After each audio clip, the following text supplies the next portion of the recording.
So just when, you might have thought that we were safe after yesterday's price action, with the price action moving, above the previous day's highs and right into the 10-week moving average, we failed a little bit into yesterday's close, but not much. And then, overnight, we basically had a huge gap lower. The stock markets across the world were kind of weak and selling off. And then, sure enough, the equity markets in the U.S. and we had a pretty massive gap lower. You know, just so we can play around with whoever thought there was a good idea to buy after yesterday's price action. There wasn't really a big indication that that was something to be done as long as you were below that moving average. We touched on that yesterday. But even I was surprised at the strength of a sell-off early this morning. I covered some of my hedges into the sell-off. At some point this morning, there were 20 stocks declining in the NYSE for every one single stock advancing. And there were I think, 3,000 stocks decline in the advanced decline lines. I mean, there were some extreme levels. Almost there weren't any more stocks to sell. Basically, that's kind of how the engine of the market was looking at about 9 o'clock, 9:30 this morning my time in here. It was kind of very heavy. I put a short comment into the Discord mentioning those a little bit on Twitter, and I started to cover aggressively some of the stuff that I have. Now I still have stuff out in April, but I covered all of the stuff that I had expiring in March on that kind of an extreme move, because with a couple of weeks into my option expiration, I don't want to take the chance of of them playing around with with those Greeks and taking away those gains. So I'm still short. I'm still head short. But I'm a little bit more cautious. I shorted again into this rally, into the 61.8 of this move today, but then I closed right at the close today. I didn't want to go short overnight, but this is kind of what we had today. So you had that move down, and then I took the 61.8, and you see we kind of stopped right there. I saw some signs that the stocks were starting to sell off again, but they never really got a lot of traction to the downside. So they came back slightly, but not much. Again, also the internals, when you looked at the way that the sectors were behaving intraday, like the XLK, the XLC, I think there were a few others that were actually, upwards of 1% just on the intraday price section.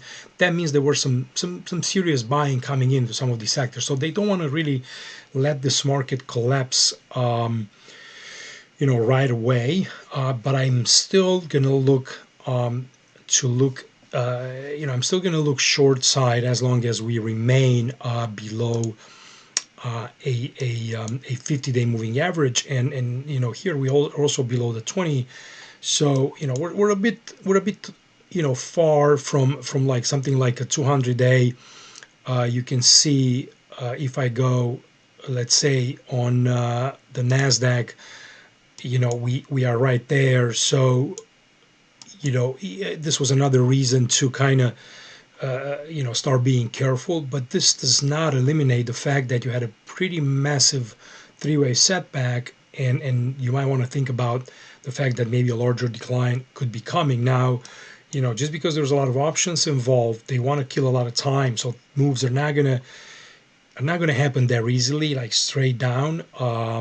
Just to reward a bunch of people. I guess they're going to still go up and down every day, just to kind of grind people out, and eventually, I guess, as you begin a larger third wave, maybe, and that's not a guarantee, but definitely if you look at the volume, these are higher volumes on the sell side, and those are kind of important signals for further downside. Now, in the terms of the wave count, I'm looking at this, as a, and this is on the S&P, on the futures. The picture is a bit different on the SPY.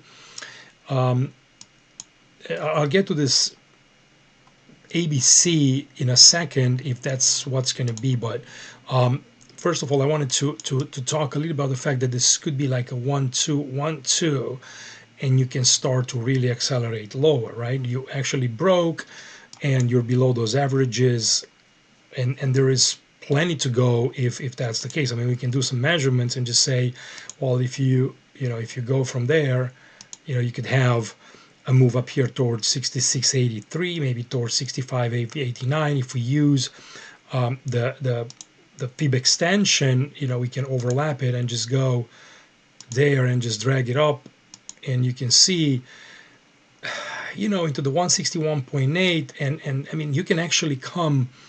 I'm going to put this as targets, just for me to kind of have this as a visual, because you have a confluence from zone 61.8, 161.8. You have the prior fourth wave support. So this area in here could be attracting prices in the future.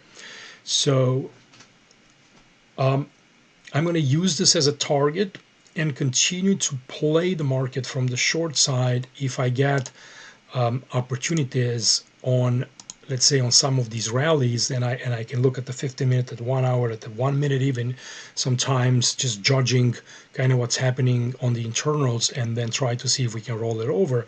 I mean, if we're climbing back and we're starting to kind of get back above about both of these days, then things are probably going to look totally different, and we'll see. Even though we won't be above this one yet, but then I'll be way more cautious in trying to short, or to maybe even reduce the hedges a bit further. So that's my plan, my kind of my thinking on the S&P. And then I mentioned that I was going to show you something on the SPY in terms of the ABC. So let me go to a 1 hour. You can see in here, you can see all the gaps, right? Because this is the ETF and the cash market there. When you get lower and then you get buying intraday, that's actually strength in the market. So just as it is on the upside, when you see that they're gapping up, and then Wall Street is selling into those gaps, that's weakness. You take that as a signal, that there might be more weakness and more selling down the road. In this case in here, I'm thinking, they bought it yesterday, they bought it today intraday. Why? So, I'm putting both hats on, right? I don't want to be, hey, this market is fully going down. I want to see what the other side is always thinking. So let's see what's going on.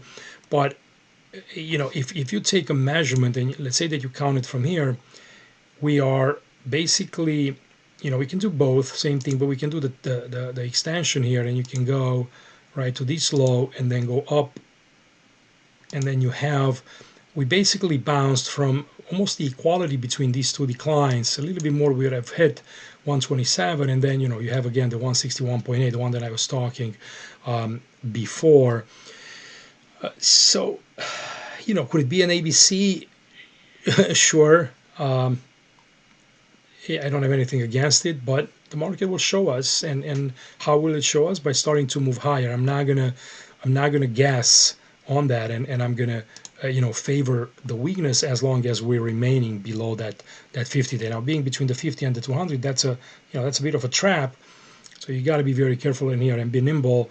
Again, I'm not trying to overstay my welcome in any of the, let's say, shorter term trades I take, but we'll see what happens.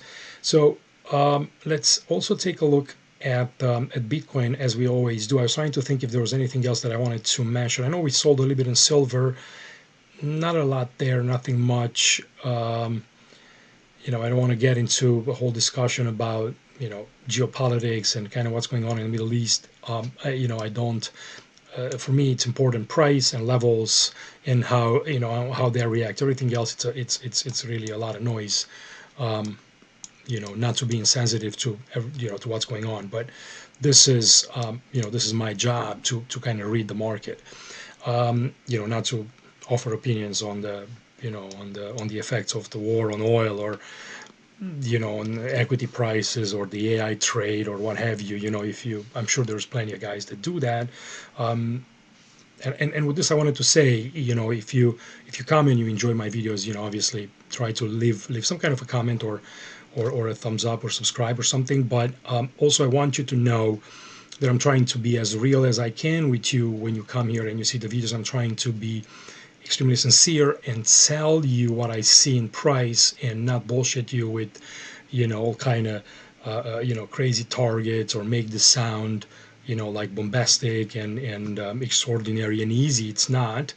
You can see you can get whipped around a lot. So, I'm trying to show you some of the stuff that I do and also explain as real as possible. If there is, any traders out there left or any people that do videos that are, trying to do stuff in a real way.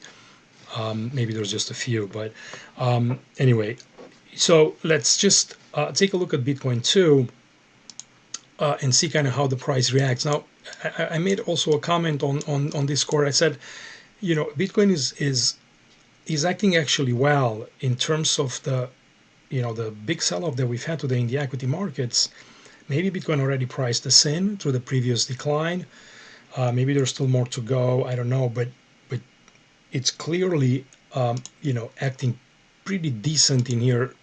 By the lack of a sell-off. So I put two alerts on Bitcoin. I put one down here at this low, and I put one at this high because I want to see kind of what happens when we get through those levels. Because those are the key levels, one to the downside, one to the upside. So if we get above these levels, likely, and that's up there, I think we can have a decent chance to maybe move towards like a 74.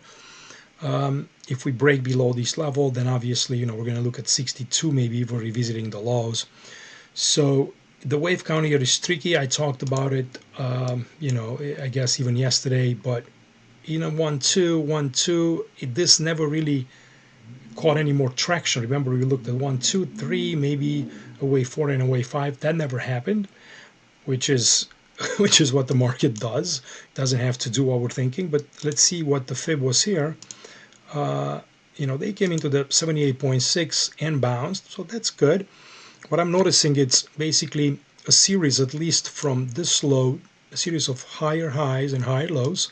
So that's good. You can do, a little bit of a, of a channel in here.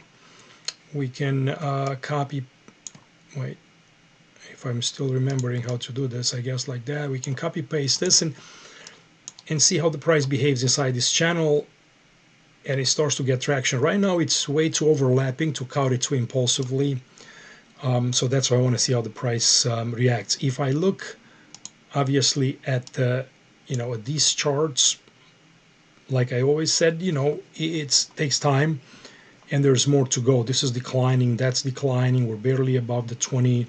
We are holding nicely into that, zone here at this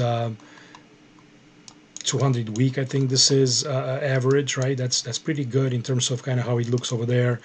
They're supporting those levels in that box. So I'm just patient in here, right? There's no rush.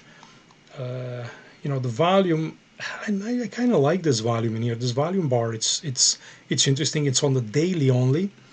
So if we could move this to the weekly charts as well, that would be good. But these are signs that I'm looking for. I want to see buying on high volume.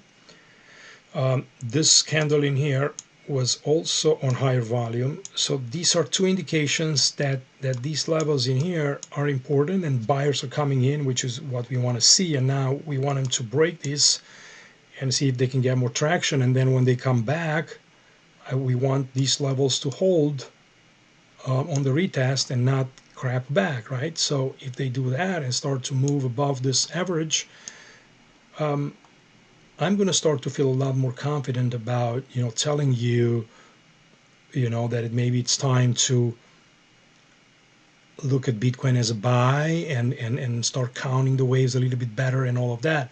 It's a day-by-day thing. Right now, the first sign is that it failed to sell off, which is good. We got a couple of days of buying. We're slightly just above 20 right there.